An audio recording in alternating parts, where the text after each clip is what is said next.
Hi friends, ఈ మొక్క గురించి తెలుసా మీకు? తెలిస్తే మాత్రం అస్సలు వదిలిపెట్టారు. దీని ఉపయోగాలు ఏంటంటే ఇది నరదిష్టిని తీసేస్తుంది. ఎలా అంటే ఇట్లా ఇప్పుడు చిగురు వచ్చిందా, మొలక వచ్చిందంటే మనకు నరదిష్టి ఉన్నట్టు.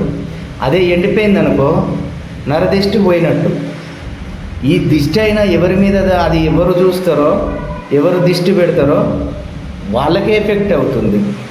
అలా మన పైకి ఎదిగిన కొద్దీ ఆ దిష్టి పెట్టిన వాళ్ళకే దిష్టి తాకుద్ది. ఒకవేళ ఏ దిష్టి లేదనుకో అది పూర్తిగా ఎండిపోతుంది, చనిపోయినట్టు అవుతుంది. అలా ఉపయోగపడుతుంది. ఇది ఖచ్చితంగా ప్రతి ఇంట్లో ప్రతి వారు తెచ్చుకొని పెట్టుకోవాల్సిన మొక్క. చూడండి ఫ్రెండ్స్, అవి ఎలా ఉందో. దీని పేరైతే నాకు తెలియదు.